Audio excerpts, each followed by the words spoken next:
Dans un premier temps, nous allons donc préparer le montage.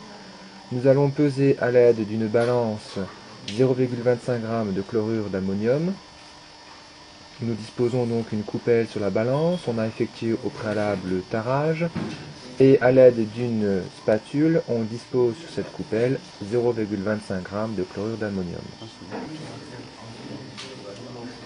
On place ensuite un entonnoir sur la fiole jaugée de 250 ml. On verse la poudre dans cette fiole de 250 ml. On rajoute ensuite de l'eau distillée, un gros volume dans un premier temps, puis à la goutte près jusqu'au trait de jauge. Et on homogénise ainsi la solution préparée en agitant la fiole préparée. On verse ensuite ces 250 ml dans un bécher de 400 ml. Simultanément, on prépare l'étalonnage du pH mètre à l'aide de solutions étalon de pH parfaitement connues. Et on prépare la burette à l'aide d'une solution titrante d'hydroxyde de sodium de concentration parfaitement connue. Il nous faut donc maintenant plonger dans le bécher de 400 ml une sonde conductimétrique, une sonde pH métrique, mettre en marche l'agitateur magnétique et placer au-dessus de cet ensemble une burette remplie de la solution titrante d'hydroxyde de sodium.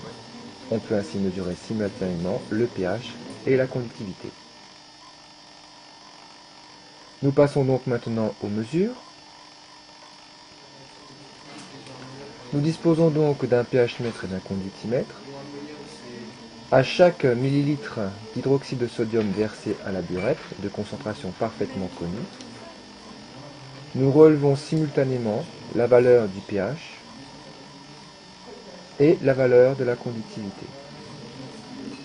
Nous reportons pour chaque volume de soude versé le pH sur un graphe et la conductivité sur un second graphe. On obtient ainsi l'évolution du pH en fonction du volume versé et l'évolution de la conductivité en fonction du volume versé. Exploitation. On obtient donc deux graphes, pH en fonction du volume de soude versé et conductivité en fonction du volume de soude versé. La courbe pH métrique montre un faible saut de pH. Cette courbe est difficilement exploitable par la méthode des tangentes, car le saut est trop faible. Par ailleurs, on ne pourrait pas utiliser un indicateur coloré, car le saut de pH étant trop faible, trop étalé en volume, le changement de couleur d'indicateur coloré ne correspondrait pas rigoureusement au point d'équivalence. Par contre, la courbe de la conductivité en fonction du volume de soude versé présente visiblement deux droites distinctes que l'on peut tracer à la règle. L'intersection de ces deux droites correspond au point d'équivalence. Dans le cas de ce dosage du chlorure d'ammonium par une solution d'hydroxyde de sodium, on constate que la méthode de pH-métrie n'est pas adaptée à la détermination du point d'équivalence. C'est la conductivité qui est adaptée ici, car la différence de pente entre les deux droites est suffisamment importante pour bien déterminer le point d'équivalence. Il ne faut donc pas croire qu'un dosage acide-base se fait toujours par pH-métrie. Lorsque le saut de pH à l'équivalence par pH-métrie est trop faible, on ne peut utiliser la pH-métrie. A l'inverse, dans certains cas, la conductivité n'est pas non plus adaptée à la détermination du point d'équivalence. C'est le cas lorsque la différence de pente entre les deux droites n'est pas suffisante pour pouvoir déterminer de façon précise le point d'équivalence. On peut expliquer l'évolution de la conductivité au cours de ce dosage.